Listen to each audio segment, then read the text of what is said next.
तो student class 12 physics के ये 7 क्वेश्चन पढ़ लेना। आपके बोर्ड एग्जाम में ये क्वेश्चन लगभग हर साल पूछे जाते हैं। Hello students, welcome back to my channel secret topper. तो अगर आप भी इस बार हो क्लास 12 में और आपको 2026 में बोर्ड एग्जाम देना है या यूं कहें 2026 में फिजिक्स का पेपर देना है ना, तो आज के इस वीडियो को शुरू से लेकर लास्ट तक देख लेना, क्योंकि आज के इस वीडियो में मैं आपको 12th फिजिक्स के चैप्टर 1 वैद्युत आवेश तथा क्षेत्र और चैप्टर 2 स्थिर वैद्युत विभव तथा धारिता, इन दोनों चैप्टर के 7 ऐसे क्वेश्चन को मैं बताने वाला हूं। आप लोग देख लीजिए, इन 7 क्वेश्चन को आज मैं इस वीडियो में डिस्कस करूंगा और ये 7 क्वेश्चन आपके बोर्ड एग्जाम में बार बार रिपीट होते हैं, लगभग हर साल पूछे जाते हैं। तो कॉपी और पेन लेकर बैठ जाना हमारे साथ और ये 7 क्वेश्चन जरूर पढ़ लेना बच्चों, नहीं तो बाद में पछताना पड़ेगा। किसी भी टीचर से जाकर पूछ लो, जो क्वेश्चन मैं इस वीडियो में लेकर आया हूं ना बहुत ज्यादा स्पेशल है। सबसे पहले हम अपने फर्स्ट चैप्टर के क्वेश्चन पढ़ेंगे। वैद्युत फ्लक्स क्या है 2015, 19, 22 में आ चुका है, जो सबसे ज्यादा पूछा गया है उसी को मैं इस वीडियो में लेकर आया हूं। इसमें से एक भी क्वेश्चन मत मिस करना। कूलाम का नियम लिखिए भैया, बहुत इंपॉर्टेंट है, इसको भी पढ़ेंगे।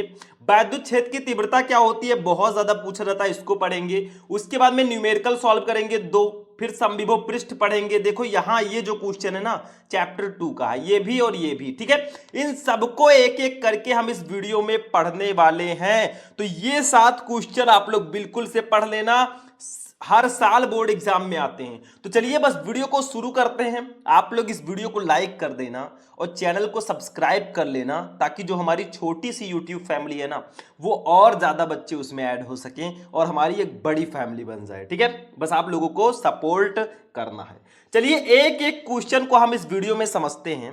सबसे पहले हमारा फर्स्ट क्वेश्चन होगा, हम बड़े लिस्ट के अकॉर्डिंग चलेंगे। देखो बच्चों, फर्स्ट क्वेश्चन हमारा है वैद्युत फ्लक्स की परिभाषा तथा मात्रक लिखिए। वैद्युत फ्लक्स क्या होता है, इसकी परिभाषा और मात्रक आपको बताना है। ये हमारे लघु उत्तरीय प्रश्नों में भी डायरेक्टली आते हैं और अति लघु उत्तरीय प्रश्नों में भी पूछे जाते हैं। तो मैंने इसको एक अलग से पेज में लिख रखा है, ठीक है, और इसको जानते हैं। चलिए तो देखिए, वैद्युत फ्लक्स होता क्या है। वैद्युत आवेश तथा क्षेत्र का बहुत स्पेशल टॉपिक है, हम बहुत डीपली समझेंगे। देखो वैद्युत फ्लक्स, वैद्युत क्षेत्र में स्थित किसी काल्पनिक पृष्ठ पर वैद्युत फ्लक्स उस पृष्ठ से होकर गुजरने वाली वैद्युत बल रेखाओं की संख्या की माप है। मतलब सिंपल अगर हम लोग समझे तो वैद्युत बल रेखाओं की संख्या को ही हम वैद्युत फ्लक्स कहते हैं। जैसे मान लीजिए, ध्यान से समझिए, मान लीजिए कोई वैद्युत क्षेत्र है, हम ऐसे समझते हैं, ऐसे ऐसे वैद्युत क्षेत्र आपका है, ठीक है। क्या है, वैद्युत क्षेत्र है, ठीक है। एक वैद्युत क्षेत्र को हम लोग मान लेते हैं। इस वैद्युत क्षेत्र में क्या होगा, एक पृष्ठ स्थित होगा, ठीक है। इस वैद्युत क्षेत्र में स्थित है एक पृष्ठ। क्या है, एक पृष्ठ हम लोग ले लेते हैं कुछ ऐसे, ठीक है। ये हमारे वैद्युत क्षेत्र में एक पृष्ठ स्थित है। अब भैया ये जो पृष्ठ है इसका क्षेत्रफल ले लीजिए a है, इसका क्षेत्रफल मान लीजिए a है, ठीक है। अब क्या होगा, जो ये पृष्ठ है ना, इस पृष्ठ से होकर बहुत सारी वैद्युत बल रेखाएं गुजरेंगी। देखो ध्यान से समझो, ऐसे आपकी वैद्युत बल रेखाएं गुजरेंगी, यहां से गुजरी, फिर यहां से गुजरी, ठीक है, फिर यहां से आएंगी, यहां से जाएंगी, ठीक है, फिर यहां से आएंगी, यहां से जाएंगी। ऐसे आपकी बहुत सारी वैद्युत बल रेखाएं गुजरेंगी, क्योंकि वैद्युत क्षेत्र में जो पृष्ठ स्थित होता है ना उससे वैद्युत बल रेखाएं गुजरती हैं। अब इन्हीं वैद्युत बल रेखाओं की संख्या को ही हम वैद्युत फ्लक्स कहेंगे। देखो वही लिखा है, वैद्युत क्षेत्र में स्थित किसी काल्पनिक पृष्ठ पर वैद्युत फ्लक्स उस पृष्ठ से होकर गुजरने वाली वैद्युत बल रेखाओं की संख्या की माप है। तो जो हमारा वैद्युत क्षेत्र में ये हमारा पृष्ठ स्थित है ना, इससे बहुत सारी वैद्युत बल रेखाएं गुजर रही हैं। इन्हीं वैद्युत बल रेखाओं की संख्या को ही हम वैद्युत फ्लक्स बोलेंगे। देखो ये है बेटा वैद्युत बल रेखाएं, वैद्युत बल रेखाएं, ठीक है। इन्हीं की संख्या को ही हम वैद्युत फ्लक्स कहेंगे, या आप कह सकते हैं कि वैद्युत क्षेत्र में स्थित किसी पृष्ठ से होकर गुजरने वाली वैद्युत बल रेखाओं की संख्या को ही हम वैद्युत फ्लक्स बोलते हैं। अब हम क्या करते हैं बच्चों, इस पृष्ठ का, देखो वैद्युत फ्लक्स को हम फाई ई से प्रदर्शित करते हैं। इसका फॉर्मूला हम निकालते हैं। देखो मान लीजिए इस जो आपका पृष्ठ है जिसका क्षेत्रफल ए है ना, इसका एक छोटा सा अवयव हमने ले लिया है। ये जो छोटा सा अवयव लिया है इसको मान लेते हैं डीए, मतलब ये क्षेत्रफल अवयव है, ठीक है। छोटा सा अवयव मैंने लिया है, इसको डीए मान लेते हैं। अब जो ये छोटा सा अवयव है ना, इसके कारण जो वैद्युत क्षेत्र की तीव्रता होगी वो हो जाएगी ई वेक्टर, ठीक है। और जो क्षेत्रफल सदिश होगा वो हो जाएगा डी ए वेक्टर, ये हो जाएगा, ठीक है। अब यहां पे एक और फॉर्मूला आप लोग, एक और डेफिनेशन वैद्युत फ्लक्स का बता सकते हैं कि स्केलर गुणन ई वेक्टर और डीए वेक्टर से होकर गुजरने वाला वैद्युत फ्लक्स कहलाता है। ये दूसरा फार्मूला है, ये दूसरी परिभाषा है वैद्युत फ्लक्स की, कि स्केलर गुणन ई वेक्टर और डीए वेक्टर से होकर गुजरने वाला वैद्युत फ्लक्स कहलाता है। इनके बीच जो एंगल बनेगा वो थीटा कोण बनेगा। इतना समझ में आ गया? मतलब हमने किसी वैद्युत क्षेत्र में एक पृष्ठ लिया जिसका क्षेत्रफल ए है। अब इससे बहुत सारी वैद्युत बल रेखाएं गुजर रही हैं, इन्हीं वैद्युत बल रेखाओं की संख्या को ही हम वैद्युत फ्लक्स बोलेंगे, ठीक है। इस पृष्ठ का एक छोटा सा अवयव ले लिया डीए, ठीक है, जिसके कारण विद्युत क्षेत्र की तीव्रता ई वेक्टर होगी और क्षेत्रफल सदिश डीए वेक्टर होगा। इनके बीच थीटा कोण भी बनेगा। और यहां पे एक डेफिनेशन मैंने आपको और बताया कि स्केलर गुणन ई वेक्टर और डीए वेक्टर से होकर गुजरने वाला वैद्युत फ्लक्स कहलाता है। देखो वैद्युत फ्लक्स को हम फाई ई से प्रदर्शित करते हैं। देखो इसे फाई ई से प्रदर्शित करते हैं, फाई ई से प्रदर्शित करते हैं, ठीक है। तो इसे हम लोग फाई ई से प्रदर्शित करते हैं। अब फाई ई का फॉर्मूला क्या होगा भैया? फाई ई यानी कि विद्युत फ्लक्स का फॉर्मूला क्या हो जाएगा? देखो ध्यान से, आपका इंटीग्रेशन ए हो जाएगा, ठीक है। इंटीग्रेशन ए हो गया, ई वेक्टर, देखिए जो आपका ई वेक्टर है और डीए वेक्टर है, यही इसका फॉर्मूला हो जाएगा, ई वेक्टर डीए वेक्टर, ठीक है। ये आपका फॉर्मूला हो जाएगा विद्युत फ्लक्स का, phi E equal to integration A E vector dot DA vector, ठीक है। ये आपका फॉर्मूला होगा फाई ई यानी कि विद्युत फ्लक्स का। अब आपको मैंने आपने पढ़ा होगा, फर्स्ट ईयर में पढ़ा होगा 11th में, कि जो vector A dot vector B का एक फॉर्मूला होता है, चूंकि vector A dot vector B equal to होता है ए बी कॉस थीटा, ऐसे आपने पढ़ा होगा, ठीक है, ए बी कॉस थीटा। तो देखो यहां पे हमारा ई वेक्टर डॉट डीए वेक्टर है, तो इसके जगह पर क्या हो जाएगा? देखो ए को मान लीजिए ई, बी को मान लीजिए डीए, तो ये हो जाएगा ई डीए कॉस थीटा, ठीक है। देखो ध्यान से, यहां पे अब हमारा जो फाई ई का फॉर्मूला होगा ना, वो हो जाएगा इंटीग्रेशन ए, समाकलन करेंगे, और ई वेक्टर डॉट डीए वेक्टर को हम लिख सकते हैं E D A cos theta, E D A cos theta, ठीक है। हम एक और फॉर्मूला निकाल रहे हैं, इसीलिए हम ये सब कर रहे हैं, ठीक है। अब देखो क्या करना है, ध्यान से समझना, इसको क्या करना है, फाई ई इक्वल टू हमारा हो जाएगा, देखो हमें यहां पे ई डीए को ई कॉस थीटा को बाहर कर देना है, ई कॉस थीटा को हम बाहर कर देंगे और हम समाकलन कर देंगे किसका? डीए का, डीए का समाकलन कर देंगे, क्योंकि डीए हमने लिया था एक छोटा सा अवयव, देखिए डीए हमने छोटा सा अवयव लिया था। अब इस पूरे पृष्ठ के लिए इसका समाकलन करेंगे तो इसके जगह पर हमारा क्या हो जाएगा? पूरे पृष्ठ के लिए क्षेत्रफल ए हो जाएगा, ठीक है। मतलब जब डीए का हम समाकलन करेंगे तो हमारा क्या आएगा? देखो एक चीज आपको पता होना चाहिए, चूंकि इंटीग्रेशन डी एक्स का फॉर्मूला होता है dx इक्वल टू एक्स होता है, ठीक है। तो आपका जो इंटीग्रेशन ए डीए है, इसके जगह पर हम लिख सकते हैं बच्चों ए लिखेंगे, इसके जगह पर हम इतने के जगह पर ए रखेंगे, क्योंकि डीए का हम समाकलन कर रहे हैं तो ये ए आ जाएगा। अब ये हमारा फॉर्मूला फाइनली निकल कर आएगा, फाई ई इक्वल टू आ जाएगा, देखो यहां पे ई आपका ऐसे ही रहेगा, इस इंटीग्रेशन ए डीए के जगह पर लिख देंगे ए, तो ये हो गया, और कॉस थीटा आपका ऐसे हो जाएगा, और ये हमारा निकल कर आ गया बेटा दूसरा फॉर्मूला। तो यही होगा विद्युत फ्लक्स। ध्यान से समझ गए आप लोग कि नहीं? देखो हमने फाई ई से इसको प्रदर्शित किया, phi E equal to integration A E vector dot DA vector होता है। अब A vector dot B vector equal to A B cos theta होता है, तो phi E equal to integration A E dA cos theta हो गया। E cos theta को हमने बाहर निकाल लिया और डीए का समाकलन कर दिया, तो phi E equal to E A cos theta हमारा आ गया। तो ये तो फॉर्मूला आ गया, ई है वैद्युत क्षेत्र की तीव्रता, ई ए है क्षेत्रफल, और कॉस थीटा आपका ऐसे ही रहेगा। अब चलते हैं इसका मात्रक निकालते हैं। मात्रक क्या होगा, बीमा क्या होगा, ये भी समझ लेते हैं। अब देखिए स्टूडेंट, यहां पे इसका मात्रक हम लोग निकाल लेते हैं, ध्यान से समझना। मतलब मात्रक हम फॉर्मूले से ही निकालेंगे। यहां पे लिखेंगे मात्रक। बेसिकली मात्रक मैं आपको पहले ही बता देता हूं, फिर मैं निकालना सिखाऊंगा। देखो इसका मात्रक होता है न्यूटन मीटर स्क्वायर प्रति कूलाम, इसका मात्रक होता है। ठीक है, या एक और मात्रक इसका आप लोग लिख सकते हैं, कभी कभी आता है वोल्ट मीटर। वोल्ट मीटर भी इसका मात्रक होता है। इतना समझ गए।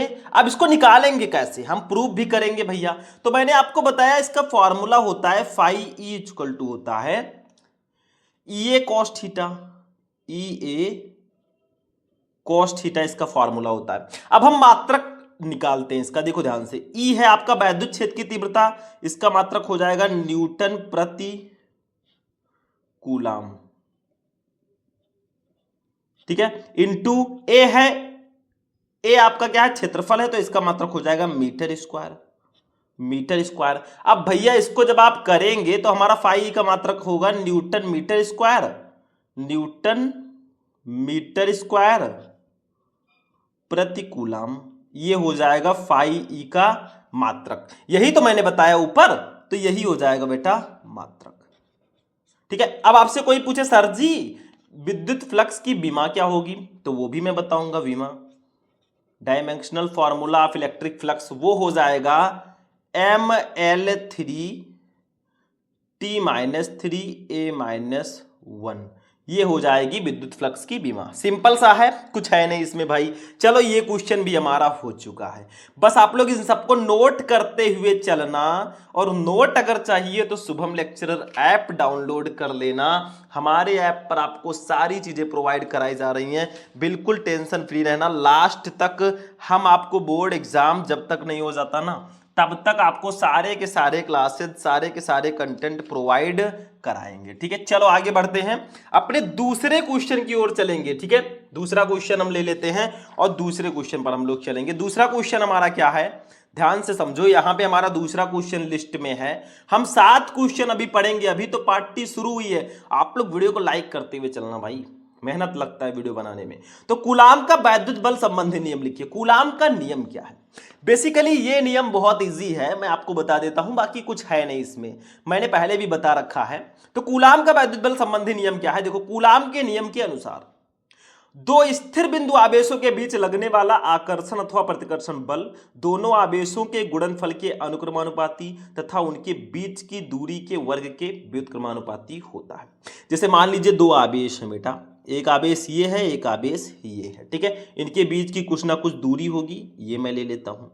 एक आवेश को हम लोग मान लेते हैं Q1 और दूसरे आवेश को मान लेते हैं Q2। दोनों की बीच की जो दूरी है बच्चों, वो कितनी है, वो है R मीटर। R metre. ठीक है, इन दोनों के बीच की हमारी दूरी है। तो आपसे क्या कहा जा रहा है, बहुत सिंपल सा है, कुछ है नहीं, एकदम हलवा है। देखो, दो स्थिर बिंदु आवेशों के बीच लगने वाला आकर्षण अथवा प्रतिकर्षण बल, इन दोनों आवेशों Q1 और Q2 के बीच लगने वाला आकर्षण अथवा प्रतिकर्षण बल जो F होगा, वो दोनों आवेशों के गुणनफल के अनुक्रमानुपाती। मतलब ये जो बल है ये दोनों आवेशों के गुणनफल के अनुक्रमानुपाती होगा तथा उनके बीच की दूरी के वर्ग के व्युत्क्रमानुपाती होगा, और उनके बीच की जो दूरी r है ना, इसके वर्ग के व्युत्क्रमानुपाती होता है। मान लीजिए, आप लोग लिख दीजिए, जो जो दिया गया उसको लिखेंगे भी। ठीक है, देखो ऐसे लिख दीजिए, यदि दो बिंदु आवेश, कौन कौन से आवेश, देखो Q1 व Q2 एक दूसरे से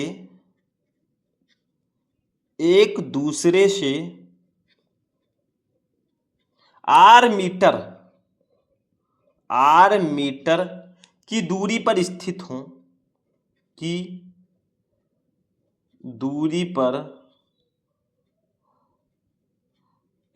हों तो उनके बीच लगने वाला बल, तो उनके बीच लगने वाला बल क्या होगा? कहा गया आपसे कि दोनों उनके बीच जो लगने वाला बल F होगा वो दोनों आवेशों के गुणनफल के अनुक्रमानुपाती होगा, यानी कि Q1 इंटू Q2। ये बताया गया नियम में, इसको मान लेंगे समीकरण नंबर 1। दूसरी चीज कहा गया उनके बीच की दूरी के वर्ग के व्युत्क्रमानुपाती होगा, यानी कि F व्युत्क्रमानुपाती 1/r²। उनके बीच के दूरी के वर्ग के व्युत्क्रमानुपाती होता है, तो F व्युत्क्रमानुपाती 1/r²। इसको मान लेंगे समीकरण नंबर 2। अब दोनों समीकरण को हम ऐड करेंगे, समीकरण 1 व 2 से। देखो ध्यान से, समीकरण 1 व 2 से। अब समीकरण 1 व 2 में बताया गया आपको कि जो बल है, जो F है, वो क्या होगा? अनुक्रमानुपाती। देखो ये Q1 और Q2 के अनुक्रमानुपाती है, दोनों आवेशों के, और उनके बीच की दूरी के वर्ग के व्युत्क्रमानुपाती है। तो इसको हम ऐसे लिख सकते हैं, ठीक है? लिख सकते हैं कि नहीं? वही सेम चीज है। अब F जब अनुक्रमानुपाती के चिन्ह को हटाएंगे तो हम एक नियतांक जोड़ेंगे K into Q1 into Q2/r², Newton, ठीक है? ये हो जाएगा भैया बल, ये हो जाएगा बल, ठीक है? यही हो जाएगा फॉर्मूला। अब यहां पे K क्या है इसको समझ लो, थोड़ा थोड़ा समझा करो। K क्या है और K की वैल्यू कितनी होती है, दोनों चीज हम यहां पे समझेंगे, ठीक है? K को हम 1/4πε0 भी लिखते हैं, वो मैं अभी बताऊंगा। तो K है आपका अनुक्रमानुपाती नियतांक, अनुक्रमानुपाती नियतांक, और इसकी वैल्यू जो होती है वो होती है 9 into 10⁹ newton metre square, newton metre square प्रति कूलाम स्क्वायर, प्रति कूलाम स्क्वायर। ये वैल्यू होती है K की, ठीक है? समझ में आ गया? तो ये इतना समझ में आ गया कूलाम का नियम। अभी थोड़ा सा और समझेंगे तब इसका फॉर्मूला एक्चुअल आएगा। मतलब कहा गया था कि जो इनके दोनों आवेशों के बीच लगने वाला बल है ना, दोनों आवेशों के गुणनफल के अनुक्रमानुपाती होगा और उनके बीच की दूरी के वर्ग के व्युत्क्रमानुपाती होगा। हमने लिख दिया F अनुक्रमानुपाती Q1 Q2 और F अनुक्रमानुपाती 1/r²। अब दोनों समीकरण को मैंने ऐड किया तो F अनुक्रमानुपाती Q1 इंटू Q2/r²। जब इसके चिन्ह को हटाएंगे अनुक्रमानुपाती को तो K जुड़ जाएगा स्थिरांक। K है अनुक्रमानुपाती नियतांक, वैल्यू होती है 9 इंटू 10⁹ न्यूटन मीटर स्क्वायर प्रति कूलाम। अब एक चीज और यहां पे समझ लो, थोड़ा सा समझते हैं, इसी फॉर्मूले को और अच्छे से लिख सकते हैं। देखो लिखेंगे यदि बिंदु आवेश किसी यदि बिंदु आवेश निर्वात अथवा वायु में स्थित हो तब अनुक्रमानुपाती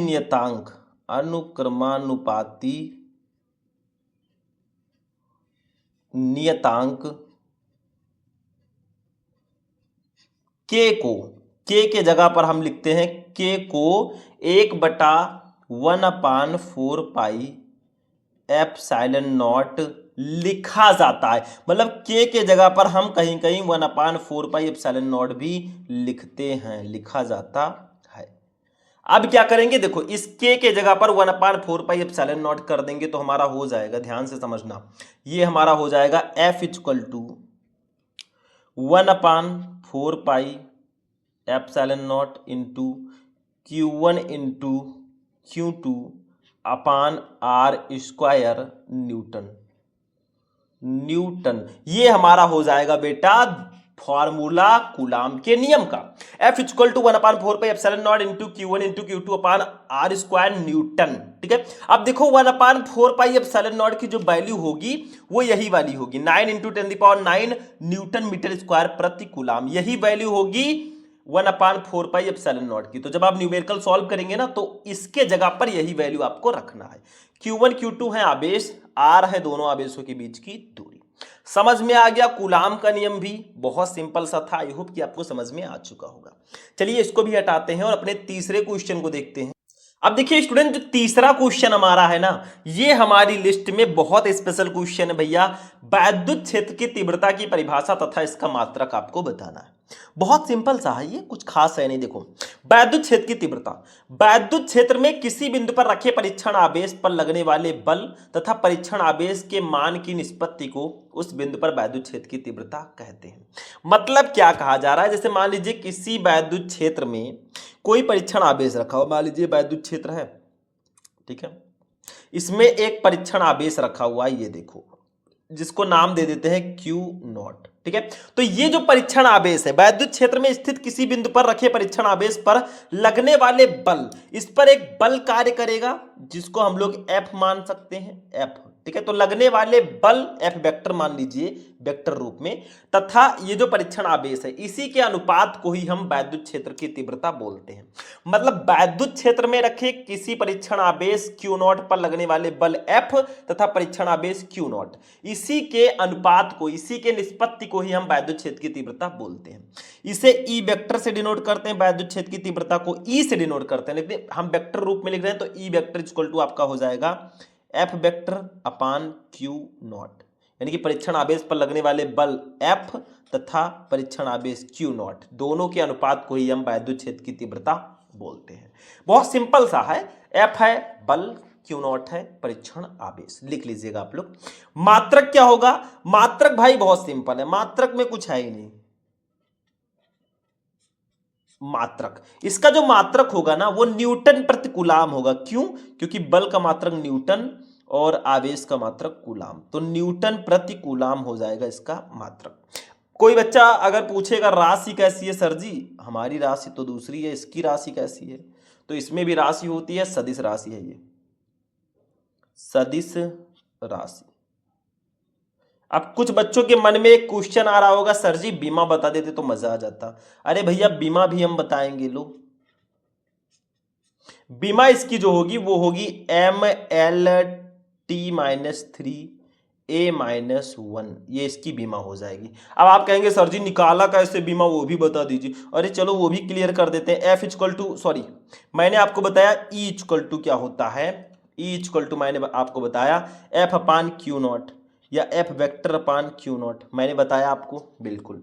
अब देखो यहाँ पे आपको अगर E की बीमा निकालनी है ना तो F की बीमा पता होनी चाहिए। बल की बीमा होती है MLT-2 और Q की बीमा होती है IT होता है तो इसकी बीमा AT होता है, ठीक है। ऊपर ले जाएंगे भैया तो E इक्वल टू हमारा हो जाएगा, देखो MLT-2 हो जाएगा और AT को ऊपर ले जाएंगे तो A-1 T-1 हो जाएगा, क्योंकि नीचे प्लस में ऊपर जाएगा तो माइनस में हो जाएगा।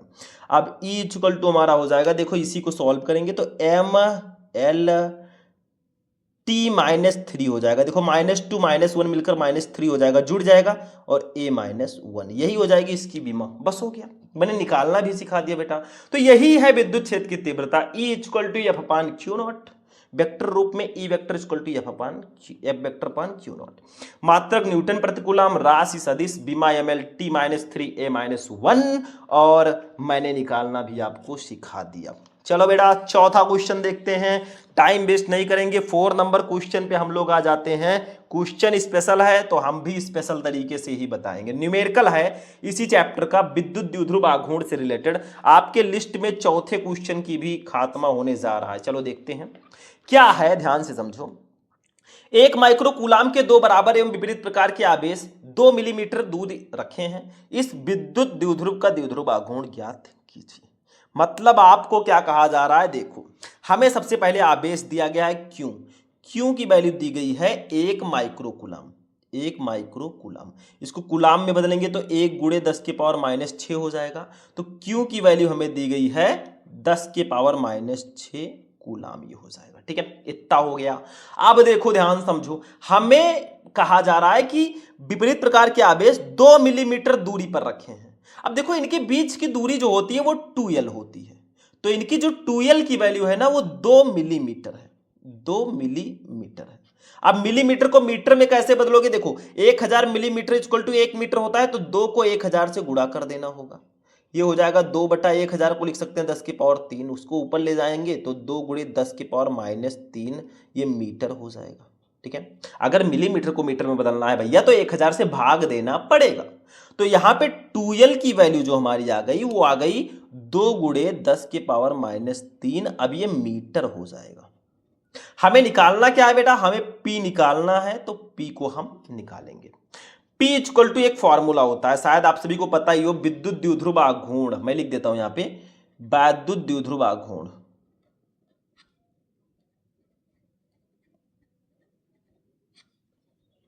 आघूर्ण, ठीक है।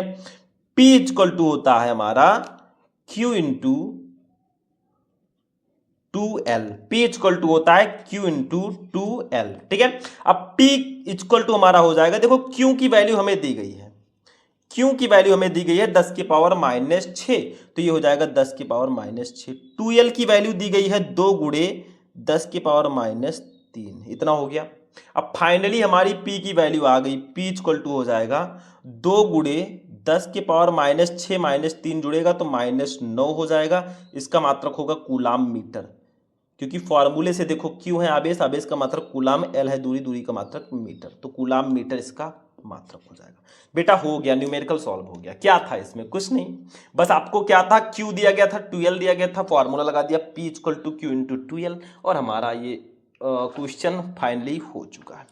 चलो भैया अगला क्वेश्चन, क्वेश्चन नंबर 5 पे चलते हैं। हम अपने स्पीड में चलेंगे क्योंकि क्लास अब लॉन्ग हो रही है, तो 5 नंबर क्वेश्चन पे आ जाओ बेटा। 5 नंबर क्वेश्चन एक न्यूमेरिकल है, और बेसिकली ये जो न्यूमेरिकल है ना, ये हमारे सेकेंड चैप्टर स्थिर वैद्युत विभव तथा धारिता का न्यूमेरिकल है, ठीक है। दूसरे चैप्टर पर हम आ चुके हैं। चलो कई बार एग्जाम में आ चुका है, साइड में आप लोग देख ही सकते हो, तो चलो इसको देखते हैं ध्यान से, बहुत इत्मीनान से। देखो 10 पिको फैराड का एक संधारित्र 50 वोल्ट की बैटरी से जुड़ा है। संधारित्र में कितनी स्थिर विद्युत ऊर्जा संचित है।